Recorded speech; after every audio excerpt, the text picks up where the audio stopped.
आज थोडा उठायला झाला उशीर. उठून घेतला चहा आणि त्यासोबत तिखट चिवडा. मला चहासोबत तिखटच काहीतरी हवे असते, मला गोड आवडत नाही. आणि मी जेवण जरी घाईत करत असले परंतु पहिला चहा मला मस्त आरामात बसून घ्यायला आवडतो. मग काही शांतपणे घेतला चहा. मग दिवसभराची दगदग तर सुरूच होते. आमची गंगूबाई देखील उठल्या उठल्या मस्त मज्जा करते. तिला देखील चिवड्या खाण्याची आशा असते. आता थोडं होते फ्रेश. बापरे किती चेहरा सुजला आहे. अपूर्ण झोप असल्यामुळे सगळं तोंड सुजलंय, पण चाल्याच करत. मग थोडासा केला मेकअप म्हणजे असंच काहीतरी थोडंसं लावून घ्यायचं. मग केला फेस योगा. मग घेतलं पिल्लांचं दूध उकळवायला. आजचा बेत होता, रात्रीची खिचडी खूपच उरली होती. मग पिल्लांचं दूध घेऊनच जात होती, तेवढ्यात बघितलं की आमचा गंगूबाईने थोडंसं वॉमिटिंग केली आहे. पण मला त्या गोष्टीची बिलकुल कळस नाही. आपलं मूल असतं तर आपण करतोच ना. ही आहे आमची लाडकी बहीण योजना, जी मागचा दारून एवढं मोठं दार उडी मारून घरात येते, म्हणून तिचं नाव ठेवलं आहे लाडकी बहीण योजना. वाजले 11:15. बापरे.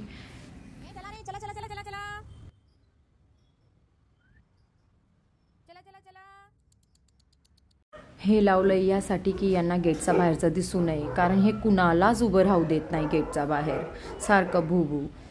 एवढ्यात आले आमचे सिलेंडरवाले काका. मग काय भो भो भो सुरू. मग सगळ्यांना आत घ्यावं लागतं. जे आतंकवादी आहेत ना, आमच्याकडे 2 पार्ट्या आहेत, एक पाकिस्तानी आणि एक इंडियन. पाकिस्तानी लई डेंजर आहे बाबा. त्यांना मध्ये टाकावं लागतं, कारण की ते माणसाला पळवल्याशिवाय राहत नाही. मग काय सगळ्यांना पटपट आत टाकलं आणि जे होते इंडियन त्यांना राहू दिले बाहेर. मग आमचे सिलेंडरवाले काका आले. मागे देखील 4 मांजरी जेवण करायला येत असतात माझ्या. त्यांचा पसारा वेगळा मागचा दारी. या चिवतांना मी स्पेशल जेवण ठेवते, पण त्यांना त्यांचं जेवण नसतं घ्यायचं आणि आमच्या पिल्लाचं खाली पडलेलंच खायचं असतं. बघा किती मस्त टोचून इतका आनंद भेटतो ना, असं मस्त चिवताई वगैरे येत असतात. मग आतंकवादींना काढलं जेलचा बाहेर. मग लागले सर्चिंग यासाठी की माझ्या मम्माजवळ कोणी भांडण करायला तर नव्हतं आलं, कारण की ज्या लोकांना कुत्रे आवडत नाही ना, ते कुत्रे आवडणाऱ्या लोकांना नेहमी काही ना काही मुद्दाम भांडणीच्या विषय शोधूनच काढतात. मी स्वतः विगन आहे, परंतु मला ऑप्शन नाही, त्यामुळे मी यांना हळदीचं दूध देत असते. आणि आता थोडं थंडी पण वाढली आहे, त्यामुळे हळदीचं दूध पाजवते. त्यांना देखील सर्दी खोकला होतो. मग लागले स्वयंपाकाला. आज तर होतीच रात्रीची खिचडी थोडीशी. मग म्हटलं भडीत आणि पोळीच करते फक्त. भाजल्यानंतर यांचा कलर झाला.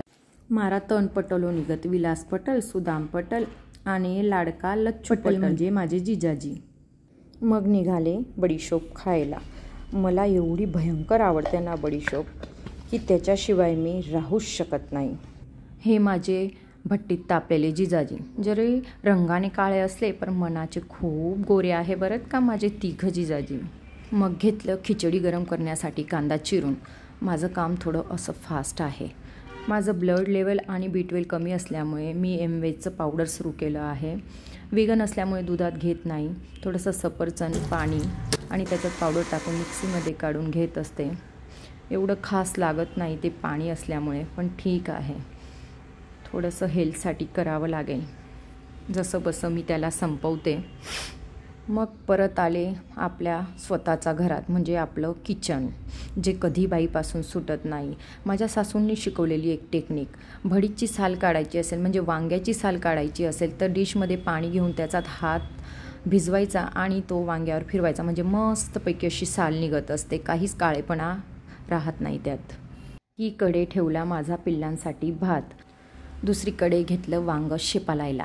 चाकू घ्यायचा आणि जेवढा दिवसभराचा राग असतो ना, तो सगळा काढून टाकायचा. सुनेने नंदेवरचा, मग सुनेने सासूवरचा, किंवा एखाद्या बायकोने नवऱ्यावरचा. नाव घ्यायचं नाही, चरा कापून टाकायचं. याला शिक्षाही नाही काही. मग मस्तपैकी शिजवलं भडीत. बघा केवढं छान दिसतंय. मग घेतली खिचडी गरम करून. माझा तवा शोधते. हा तवा ना रोज हरतो माझा, कुठे ठेवला जातो काही कळत नाही. कधी तर यांना बोलावते, अहो तुम्हाला कुठे तवा दिसतोय का, शोधा तर. आणि तो असतो डोळ्यासमोर. सापडला बाबा मला तवा शेवटी. माझा तवा काळा असला पण पोळ्या खूप छान भाजतो, म्हणून मी त्याला सोडत नाही. जेवण झालं रेडी. डिशमध्ये खिचडी यासाठी कारण की आम्ही देवाला दाखवल्याशिवाय कुठलाही पदार्थ खात नाही. मग ती चहा काय असो ना, महानुभाव पंथात जे असतील त्यांना माहितीच असतं. मग डिश साईडला ठेवून आमच्या सासूबाई दाखवतील उपहार. मग दिला यांना आवाज. मुद्दाम मी त्यांना चिडवत असते, तुमच्या मम्मीचं ताट घ्या ओ. बापरे, माझा तर हा पसाराच संपत नाही. वाजून गेला 1. पिल्लांसाठी घेतला भात. त्यांना देते आधी जेवण. आधी थोडी करून घेते क्लिनिंग. कॅमेरा केला सेट आणि लागली मग क्लिनिंगला. त्यांचा गोधड्या झटकणे वगैरे सगळं.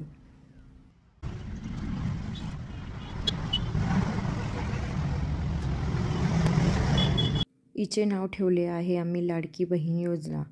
लाडकी बहिणीचे केले थोडे लाड. थोडेसे काटे आणले होते अंगावर, ते काढले आणि मग लागली पुढच्या कामाला.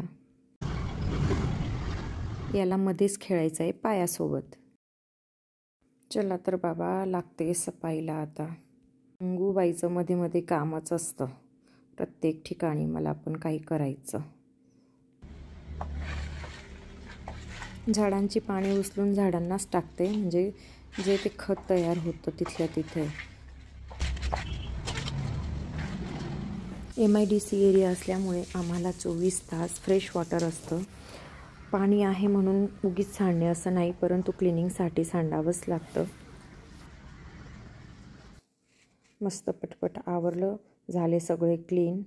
आमचा भोल्या दादा खाटेवर बसला आहे. त्यांचे भांडे देखील घासले गेले. आता ठेवते सासूबाईंची चहा. शुगर असल्यामुळे गुळाची चहा घेतली जाते घरात. सासूबाईंना देखील गुळाचा चहा बनवला.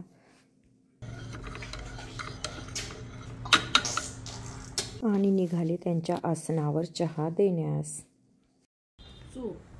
चहा 4 कधी वाजले कळले देखील नाही. असा संपला दिवस. आता चला सायंकाळच्या स्वयंपाकाची तयारी सुरू करूया. Bye bye. पुन्हा भेटू पुढच्या ब्लॉगला. व्लॉग आवडला असेल तर लाईक, कमेंट, सबस्क्राईब करा. आग्रह बिलकुल नाही बरं का. आवडला असेल तरच. ही आहे माझी नेक्स्ट ब्लॉगची तयारी. भेटूया लवकरच. Bye bye.